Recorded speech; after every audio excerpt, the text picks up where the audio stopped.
चलिए आगे बढ़ते हैं। सबसे पहले बात करते हैं बजट की। हमारा बजट कैसा होगा, इसको लेकर कई सवाल सभी के भीतर हैं। केंद्र सरकार आम बजट आज पेश करने जा रही है। संसद में वित्त मंत्री निर्मला सीतारमण सुबह 11 बजे का वक्त होगा जब बजट पेश करेंगे। कोरोना महामारी के चलते ठप पड़ी अर्थव्यवस्था को बूस्टर डोज देने के लिए सरकार क्या कदम उठाती है, इस पर आज सभी की निगाहें नजरें टिकी रहेंगी। रोजगार, टैक्स में रियायत, महंगाई, अनेक मुद्दों पर लोगों को सरकार की ओर से राहत मिलने की पूरी उम्मीद है। कोरोना काल में बेरोजगारी, वायरस, वैक्सीन, चीन, किसान आंदोलन, महंगाई, कृषि कानून पर विवाद, ये सब कुछ देखने को मिला। ऐसे में सभी को बजट से बहुत सारी अच्छी उम्मीदें भी हैं। गृहिणी से लेकर किसान तक बहुत उम्मीदें लगाए बजट की तरफ देख रहे हैं, इंतजार कर रहे हैं। LPG गैस की कीमतें कम होने, महंगाई कम होने, टैक्स स्लैब बढ़ने और नौकरियों के नए अवसरों जैसे चीजों की इस बजट से बेहद उम्मीदें हैं। हालांकि इन सब पर सरकार कितना खरा उतरती है, ये वित्त मंत्री निर्मला सीतारमण के बजट भाषण के बाद ही साफ हो पाएगा। कोरोना के चलते नौकरियां चले जाने या सैलरी कटौती से मिडिल क्लास काफी परेशान हुआ है। सरकार ने जो करीब 30 लाख करोड़ रुपए के राहत पैकेज पिछले साल दिए, उसमें से मिडिल क्लास को कुछ खास नहीं मिला, इसलिए अब मिडिल क्लास को इस बजट से काफी उम्मीदें हैं। वहीं कई साल से मांग हो रही है कि बेसिक टैक्स छूट सीमा 2.5 लाख से बढ़ाकर 5 लाख कर देनी चाहिए। मोदी सरकार ने साल 2019-20 के बजट में 2.5 से 5 लाख रुपए तक की आय वालों के लिए 12,500 की विशेष छूट देकर 5 लाख तक की आय को कर मुक्त करने की कोशिश तो की, लेकिन स्थायी रूप से 5 लाख रुपए तक की आय को कर मुक्त करने की मांग की जा रही है। तो आज के बजट में क्या होगा? कोरोना की वजह से आपने देखा कि सब कुछ बेपटरी हो चुकी है और आज जब वित्त मंत्री निर्मला सीतारमण बजट पेश करने के लिए खड़ी होंगी या फिर अपना भाषण देंगी, तो उसके बाद क्या रियायतें मिलती हैं, क्या राहतें मिलती हैं, क्या बड़े ऐलान भी सरकार की तरफ से होते हैं, वो भी देखना बहुत दिलचस्प होगा, क्योंकि सभी की बेइंतहा उम्मीदें हैं बजट को लेकर। सभी ये उम्मीद कर रहे हैं कि आज जब पिटारा खुलेगा, बही खाते का जब पिटारा खुलेगा, तो राहतें ही राहतें निकलेंगी, ऐसी उम्मीद है अलग अलग सेक्टर के लोगों को। वो रियल एस्टेट हो, इंफ्रास्ट्रक्चर हो, एग्रीकल्चर हो, हर सेक्टर में जो नुकसान हुआ है इस पूरे कोरोना के दरमियान, उसकी भरपाई सरकार किस तरीके से करती है, उसको भरने की कोशिश किस तरीके से की जाती है, अर्थव्यवस्था को बूस्टर डोज देने के लिए सरकार क्या कुछ करती है, क्योंकि अर्थव्यवस्था की हालत किसी से भी छिपी नहीं है।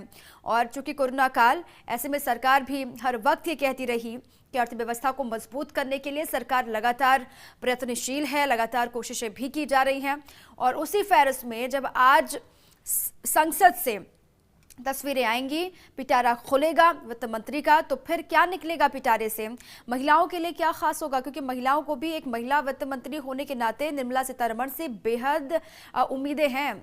और बढ़ती महंगाई को लेकर महिलाएं लगातार मुखर होकर भी सामने आई हैं। आपने सुना, महिलाओं को भी वक्त वक्त पर उनकी तरफ से कहा जाता है कि बढ़ती महंगाई उनके लिए परेशानी का सबब बन रही है। घरेलू खर्चे बेइंतहा हैं, बजट उनके घर का भी बिगड़ गया है महंगाई की वजह से।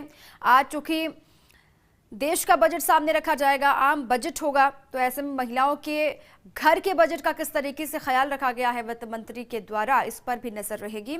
और साथ ही साथ मिडिल क्लास फैमिलीज जो इस कोरोना काल में सबसे ज़्यादा परेशान हुए हैं, जिनको सबसे ज़्यादा परेशानियों का सामना करना पड़ा, उनको किस तरीके से छूट मिलती है, उनका किस तरीके से ख्याल रखा गया है बजट में, ये भी देखना होगा। और साथ ही साथ युवाओं को लेकर भी क्या बड़े फैसले या फिर क्या कुछ बड़ा आज निकलता है पिटारे से वित्त मंत्री की, इसको भी देखना होगा, क्योंकि युवाओं को भी बेइंतहा उम्मीदें वित्त मंत्री से हैं, इस नए बजट से हैं। क्योंकि सब कुछ जहां पर रुका सा है, ठप हो गया है, उसको बढ़ाने की जिम्मेदारी सरकार पर है।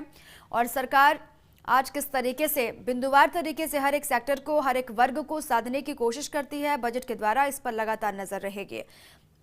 और हेल्थ सेक्टर पर विशेष फोकस होगा, ये हम क्यों कह रहे हैं वो भी आपको समझना होगा, क्योंकि पूरे कोरोना काल के दरमियान सबसे ज़्यादा अगर कहीं पर परेशानियां आई हैं या फिर इस संकट की घड़ी में किसी ने अपना सब कुछ एक तरीके से न्यौछावर कर दिया, लगा दिया, जी जान से मेहनत की, तो वो हमारे हेल्थ सेक्टर के कर्मी, वो डॉक्टर्स, नर्सेस, पैरामेडिकल स्टाफ्स। अब उन सभी सेक्टर्स के लिए किस तरीके से यहाँ पर बजट में बड़े फैसले होंगे या फिर उनको भी राहत दी जाएगी, इस पर भी लगातार नजर रहेगी। अब उम्मीद देश ये कर रहा है क्योंकि कोरोना की वैक्सीन आ चुकी है, अब अर्थव्यवस्था की आज वैक्सीन किस तरीके से आती है वो देखना होगा, क्योंकि अर्थव्यवस्था को भी एक मजबूत वैक्सीन की बहुत जरूरत है। अब वित्त मंत्री निर्मला सीतारमण जब अपना बही खाता खोलेंगी तो अर्थव्यवस्था के लिए वैक्सीन निकलेगी या फिर नहीं निकलेगी, और वो वैक्सीन लोगों को पसंद आएगी या फिर नहीं आएगी, आम लोगों को जिनको उम्मीदें बहुत ज़्यादा हैं सरकार से कोरोना काल में, उस पर भी लगातार तस्वीर जो है वो साफ हो पाएगी 11 बजे के बाद ही।